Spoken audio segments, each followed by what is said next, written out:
Right, hello lads and lasses, and welcome back to Boys Down Under, where today it is match day. Yes, that is right, Ross County versus Celtic at Dingwall puts us back to a match that can put us back to 6 points clear.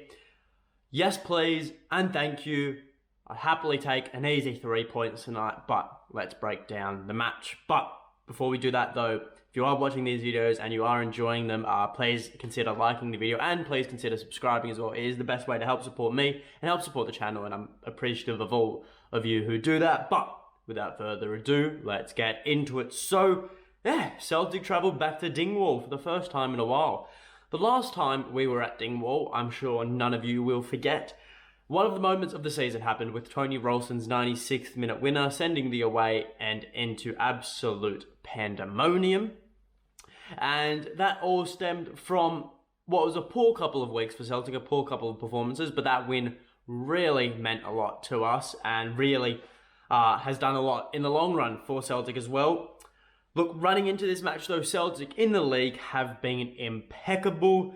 We've won 5 from 5 in our last 5 league matches. However, we are on the back of a loss coming in the Cup semi-finals. So certainly we need to get back to winning ways, because that was a poor showing and certainly a result that none of us expected and none of us wanted to happen. But still, that was in the Cup, not in the league, and we still sit first, 3 points clear with 1 game in hand due to results going not favourably to Celtic last night, I guess we could say. As for Ross County, they've had some mixed results in their last 5 league games, winning 3, drawing 1 and losing once, with those 3 wins helping them clinch 5th in the league and a spot in the top group after the split.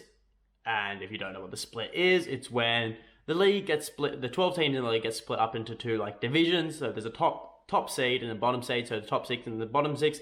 They like to call it the championship and relegation split, but you know, there's only a couple teams battling it out in a relegation scrap and a couple of teams battling out for a title scrap. So look, that's it. That is what it is. But our most recent meeting with Ross County wasn't actually at Dingwall, as much as I like to rave on about it. But rather the 4-0 win at Celtic Park, which saw Giacomakis score his 2nd hat-trick for Celtic. However, the home team do have some injury concerns running into this match, which should be noted. Ashley Maynard-Brewer and Josh Sims are both in doubt after missing a substantial amount of weeks through injury. And there aren't many injury concerns across the both teams combined, I have to say. You know, Celtic are only missing Josip Juranovic for this match with his hamstring strain. However, Georgios Giacomakis returns to the fold, and Ange said CCV will be available despite some wacky rumours and goofy rumours that he will be missing this match due to a tough fixture schedule. I don't really know where they stem from. I saw them somewhere though, but Ange just put it was just some BS. But that leads us into the starting lineup prediction, and honestly, I think we can expect numerous changes from the semi-final lineup. I won't ramble on about it too much without showing you guys the actual lineup itself. So this is what I'm thinking Ange will rock with. Joe Hart in between the sticks, then at right back Tony Ralston coming in for the injured Josip Juranovic. Then the 2 centre backs Carl Starfelt and Cameron Carter-Vickers. Then at left back Greg Taylor. So pretty stock standard defensive line there. Then into the midfield, I think it's going to be a very different midfield, with Nir Baton coming into the CDM role, and then Callum McGregor, the captain, being pushed forward up to centre mid, with Matt O'Reilly running the attacking midfield role. Then into the front 3, I think we'll see the starting return of Kyogo through the middle, which will push Dyson Maeda out to the left wing and Jota out to the right wing. Obviously, I think, you know, Giacomakis could easily get the nod in at striker, but so too could Dyson, and then Abada and Jota play on both wings. But the midfield could be completely different. It's a very it's a lineup I'd like to see happen more so than what I think is going to happen, but there is certainly a lot of room for change in this lineup. But into the final score prediction we go. And look, Dingwall, it is not the easiest of places to go, by no means. And I'm not going to get overly confident because Ross County have been in some good form recently. Only losing to Celtic, but at the same time, off the back of a loss, Ange would not have been happy by no means, nor would the players. So I'd be expecting, you know, Celtic to go out there and not let Ross County have any breathing room at all. I think we will pretty much choke them out completely. You know, they need to send a message. This Celtic squad needs to send a message, especially after that loss, but more importantly, reclaim that 6-point lead at the top of the table. Because that's all that matters in these last 5 matches, you know, winning matches. I don't care who scores. I don't care who has a good game, who has an off game. I don't care who the standouts are. I don't care how much we win by or how little we win by. You know, all I care about is that we walk away with the 3 points from every single game, and I'll be happy. You lot will be happy, and we will win the league. It's as simple as that. It's a very simple equation. We win every single game. Rangers, impossible to catch up. So that is pretty much what we have to do. There's nothing else that, you know, we're not at the end of a season, at a rebuild season where, you know, we're too far off first and we're in no danger of coming third, like a lot of people expected us to be, where all everyone would expect was just wanting good performances out of the lads. Obviously, we need good performances to win, but all it is about now is winning these matches and maintaining our lead that we have. Because if we do so, £40 million, add a league title. We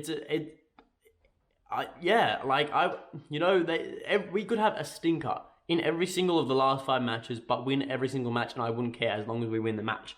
You know, it's not a great outlook to have, but at the end of the day, that is all that matters, you know. If we go out there and perform great, but get beaten, I'm going to be absolutely disappointed.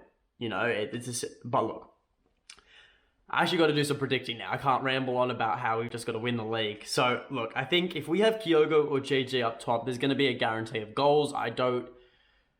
Dyson through the middle. He's quick, he's good, his pressing game's really good. He just doesn't have that eye for goal that, he might do, but we haven't seen that eye for goal yet in the league that GG and Kyogo both have shown in abundance. And looking at the midfield, if the midfield shows up, the goals will come. You know, it may be at the end of the day for the front 3 to finish off all the chances, but the chances can't occur if the midfield doesn't create them. And look, you know, you can guarantee yourself Callum McGregor will perform 100%. He will always go out there and perform. There is no doubt in my mind Callum McGregor will be one of the standouts. But as for the other two, whether it be Rio and O'Reilly, Rogic and Rio at O'Reilly and Rogic, Baton and O'Reilly, who knows what the combinations will look like in that midfield, because I certainly have no clue, because, you know, Rogic has been underperforming recently, so too Rio, and when Matt O'Reilly came on against Rangers in the semi-final, you know, he was really on fire. You know, he did a lot, and I think he definitely deserves a start here in this match, but regardless, it's that attacking midfield role that will create all the chances and run the final third, you know. Whoever gets picked, whoever gets the nod, you know, even David Turnbull is a long shout, I guess. But still, whoever does get the nod, they need to show up. Without a doubt, if they show up, if they show up and we have the front 3 firing, it's lights out, good night. But look, in terms of the defence as well, I think we've got to speak about the defence quickly. You know, at Celtic Park, Ross County didn't pose a goal threat at all. We shut down Regan Charles Cook. He was poor, but on their own turf, it could be a very different story. You know, it's an almost guaranteed back 4. I think that's the only thing I'm certain about in the lineup, and Joe Hart, of course. But it has to be, the back 4 has to be on their toes, because any counter-attack could pose a threat. You know, but we also need to be very slick when working the ball out from our own defensive third. No sloppy runs, you know, no sloppy passes, especially from the fullbacks. You know, it's going to be up to them, their inverted fullbacks, to make the overlaps happen, to create chances, because, you know, Juranovic does it so well, and I'm hoping Ralston still has that form that he has at the start of the season. And as for Taylor, look, it's a bit of a coin toss whether he will play well or not. But look, if everyone turns up, expect a strong performance. And a very strong result, something that we need after that loss in the semi-final. But looking, and more importantly, you know, we need the win. So, do I expect it will be a perfect performance? No. Do I expect it will be a strong performance? Yes, I do. But, you know, if the players don't turn up, you know, anything can happen. And we could find ourselves maybe only 4 points clear at the top, or even only 3 come the end of the night. Because at the end of the day, it's on these players. Ange can only do so much and only instill so many tactics. If the players don't perform, Ange isn't on the field. It's not up to him to win the match. It's up to the players. So look, looking at it and looking at all the possibilities, I think a 3-0 win is the most probable. I know I just raved on about, if we don't turn up, we can't do well, but I do think people turn up. I think after that loss, I think the players will want to send a message. And look, it's going to be nothing incredible, but it's going to be a strong, dominant, deserved 3-0 win. But that is all from me. So remember to leave a like. Consider subscribing to the channel as well, because I appreciate all of you who do. And leave in the comments below what your final score prediction is. But until next time, hail, hail.